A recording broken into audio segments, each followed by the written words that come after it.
সবাইকে উচ্চ মাধ্যমিক দর্শন ক্লাসে স্বাগত। আজকে ক্লাসে আলোচনা করব 2025 সালে উচ্চ মাধ্যমিকের যে রায়মার্টিন কোশ্চেন পেপার বেরিয়েছে সেই কোশ্চেন পেপারের দর্শনের পেজ নাম্বার 462 পেজের মডেল কোশ্চেন পেপার 7-এর যে এসিকিউ কোশ্চেনগুলো আছে সেগুলো আলোচনা করব। 1. যুক্তি কাকে বলে? অনুমানের ভাষায় প্রকাশিত রূপকে যুক্তি বলে। অথবা যুক্তির অবয়বগুলি কি কি? আশ্রয় বাক্য ও সিদ্ধান্ত। 2. কোনো কোনো মানুষ হয় বুদ্ধিবৃত্তি সম্পন্ন। বচনটির উদিন বিপরীত বিরোধী বচন উল্লেখ করো।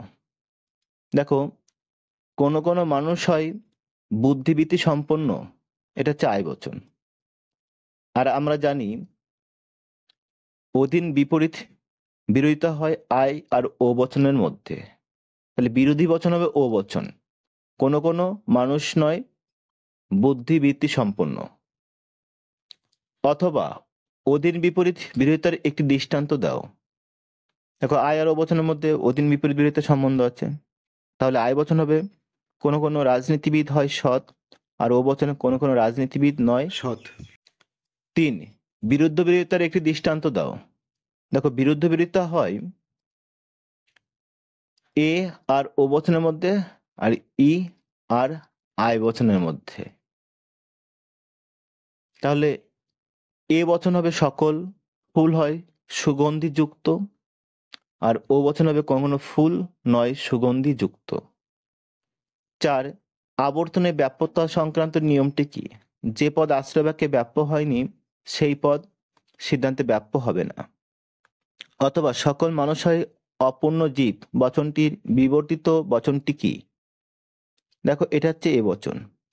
এ বচনকে বিবর্তিত করলে ই বচন হবে, তাহলে বিবর্তিত বচন হবে ই। কোনো মানুষ নয় পূর্ণ জীব। 5. পূর্বক অস্বীকার জনিত দোষ কখন ঘটে? প্রাকল্পিক ন্যায়ের প্রধান আশ্রয় বাক্যে পূর্বককে অপ্রধান আশ্রয় বাক্যে অস্বীকার করে সিদ্ধান্তে অনুগকে অস্বীকার করলে পূর্বক অস্বীকার জনিত দোষ হয়। অথবা গঠনমূলক প্রাকল্পিক ন্যায়ের এমপি আকারের একটি দৃষ্টান্ত দাও। যদি পি তবে কিউ, এমন যে পি অতএব এমন যে কিউ। এটি হলো গঠনমূলক প্রাকল্পিক ন্যায়ের এমপি আকারের দৃষ্টান্ত। 6. বৈকল্পিক বচন কাকে বলে? যে যৌগিক বচনের সরল অঙ্গ বচনগুলি হয় অথবা না হয় কিংবা অথচ ইত্যাদি শব্দ দ্বারা যুক্ত থাকে তাকে বৈকল্পিক বচন বলে। 7. প্রদত্ত বচনটিকে ভেনচিত্র দ্বারা প্রকাশ করো। কোনো কোনো দার্শনিক হয় গণিতজ্ঞ। দেখো, এটা হচ্ছে আয় বচন, এর উদ্দেশ্য বিধিও উল্লেখ আছে, তাহলে বুলীয় ভাষ্য হবে S P not equal to 0। এর ভেনচিত্র হবে এই রকম, এস বৃত্ত আর পি বৃত্ত, এস এর মাথায় বার, পির মাথায় বার। দেখো, S P not equal to 0, তাহলে মাঝখানে কি হবে? ক্রস চিহ্ন হবে। 8. অস্তিত্বমূলক দোষ কাকে বলে?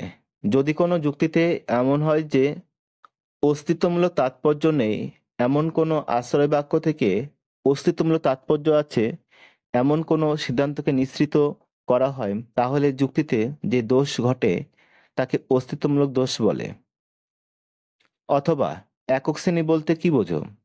বাস্তবে একটিমাত্র সদস্য আছে এমন শ্রেণীকে একক শ্রেণী বলে, যেমন পৃথিবী, চাঁদ, সূর্য ইত্যাদি। 9. ফলের স্তম্ভ বলতে কি বোঝো? সত্য সারণী যে স্তম্ভে নির্দেশক স্তম্ভের সত্য মূল্যের ভিত্তিতে সমগ্র বচনাকারের সত্য মূল্য নির্ণয় করা হয় তা হলো ফলের স্তম্ভ। অথবা নিবেশন দৃষ্টান্ত কাকে বলে? একটি বচনাকার থেকে প্রাপ্ত এক বা একাধিক বচনকে বলা হয় ওই আকারের নিবেশন দৃষ্টান্ত। 10. প্রাকল্পিক বচন কখন বোঝায়? যদি কোনো যৌগিক বচনের সরল অঙ্গ বচনগুলি যদি তবে সদা যুক্ত থাকে তখন সেই বচনটি হবে প্রাকল্পিক বচন।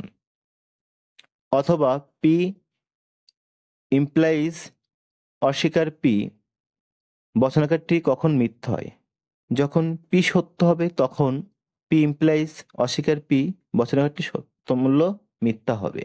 দেখো এইভাবে বের করতে, পি ইমপ্লাইজ অস্বীকার পি। আমরা পির মান কি ধরেছি? সত্য। তাহলে অস্বীকার টি, অতএব টি ইমপ্লাইজ অস্বীকার টি থাকলে কি হয়? পরের বাক্যে এফ হয়ে যায়। আর আমরা জানি ইমপ্লাইজের সূত্র টি এফ এ এফ। তাহলে যখন পি সত্য হবে তখন পি ইমপ্লাইজ অস্বীকার পি বচনাকারটি মিথ্যা হবে। 11 বৈজ্ঞানিক আরোহ অনুমানের সংজ্ঞা দাও। প্রকৃতির একরূপতা নীতি ও কার্যকরণ নিয়মের উপর আস্থা রেখে কয়েকটি বিশেষ ঘটনার পর্যবেক্ষণের ভিত্তিতে একটি সামান্য সংশ্লেষক বচন প্রতিষ্ঠা করার পদ্ধতিকে বৈজ্ঞানিক আরোহ অনুমান বলে। 12 অবৈজ্ঞানিক আরোহ অনুমানকে লৌকিক আরোহ বলা হয় কেন? অবৈজ্ঞানিক আরোহ অনুমানে কার্যকরণ সম্বন্ধ নির্ণয় না করেই কেবলমাত্র অবাধ অভিজ্ঞতার ভিত্তিতে সাধারণ মানুষ দৈনন্দিন জীবনে সার্বিক সংশ্লেষক বচনকে সিদ্ধান্ত হিসাবে গঠন করে থাকে, তাই একে লৌকিক আরোহ বলে। অথবা প্রকৃতির একরূপতা নীতি কাকে বলে? প্রকৃতির সম অবস্থায় সম আচরণ করে। 13 উপমা যুক্তির ভিত্তি কি? অসম্পূর্ণ সাদৃশ্য। অথবা উপমা যুক্তি কাকে বলে? যে আরোহ অনুমানে দুই বা ততোধিক বস্তুর মধ্যে এক বা একাধিক বিষয়ে সাদৃশ্য লক্ষ্য করে অন্য একটি বিষয়ে তাদের সাদৃশ্য আছে বলে অনুমান করা হয়, তাকে বলে উপমা যুক্তি। 14 পর্যাপ্ত শর্ত হিসেবে কারণের একটি দৃষ্টান্ত দাও।